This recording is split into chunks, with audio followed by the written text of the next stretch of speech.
Welcome to Curries for Every Kitchen, and I'm Shobha. Today I'm going to show you how to make chicken kebabs. It's summertime, there's picnics, and you can grill them outside and you can grill them inside. Today I'm going to show you the chicken kebabs to grill inside the house. You don't have to, not all the people have grills outside, so this would be easier to make it inside the house. I got a dog meat of chicken, which is chicken thighs, and I clean them and wash them, and I cut into say 1-inch cube pieces like that. This is 1.5 pounds of chicken. To that I'm going to add 1/4 cup of lemon juice. I'm going to mix well.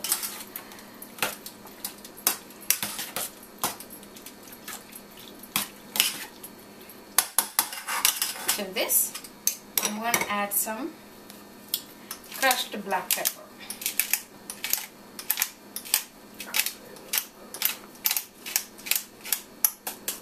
And to this I'm going to add 2 tablespoons of tomato paste. And a little bit of salt.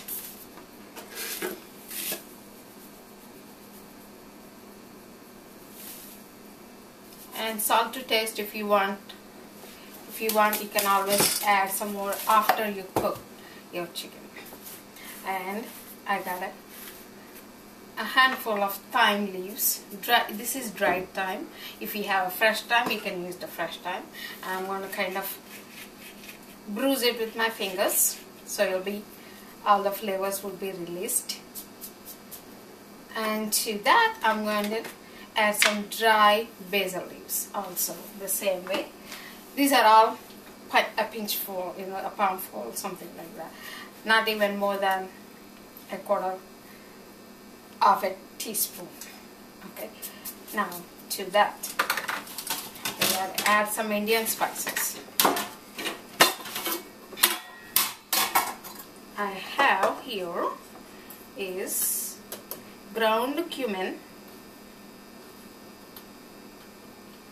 1/4 teaspoon of ground cumin, and 1/4 teaspoon of ground coriander, and 1/4 teaspoon of cayenne pepper.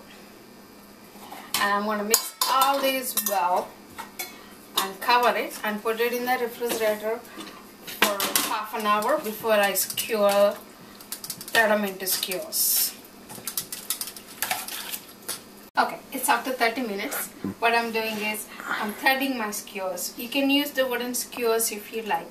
Since we are cooking an indoor, not on an open flame, you don't have to soak the skewers. But if you are cooking on a grill, on a flame, what you want to do is you want to soak your wooden skewers for half an hour with the salted water, and which gives you, that salt will give you the flavor inside the stick also. And to thread it, all you have to do is take this meat and then push them through. Just make sure it's not hanging too much, because if you do, it's going to stick to your griddle and it won't come in. And also, meanwhile I'm threading this one, I have this electric griddle that I'm heating it to the highest point. This one goes to 400. If you don't have an electric griddle, that's fine. You can use a regular griddle or a regular pan also. Just make it as high as possible, because we want to sear the meat and then cook it really quick instead of it stewing on the grill. Almost done here. Once I put all these, watch your fingers next time when you do it,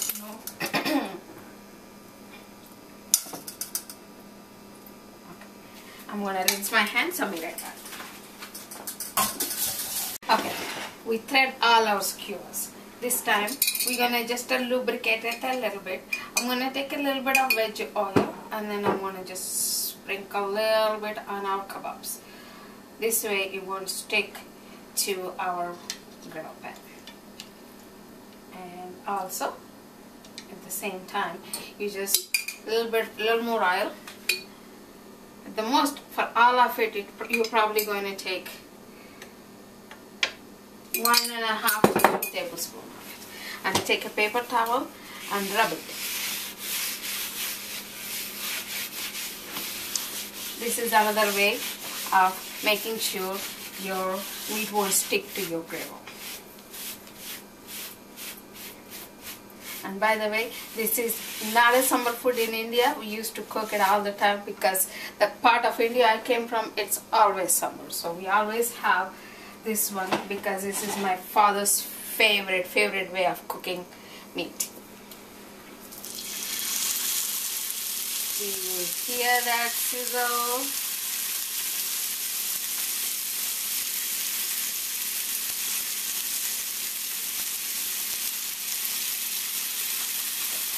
Don't turn the meat on until it's ready to turn itself. It takes like anywhere between 3 to 4 minutes on each side, and you'll have a little char outside and the meat cooked inside.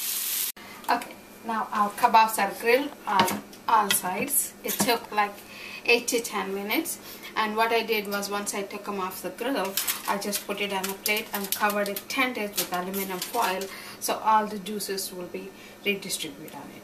Right now I'm serving that with a little bit of vegetable fried rice. You can serve it with chapati, naan, or anything, bread, toast, anything like that. There you have it, your chicken kebabs.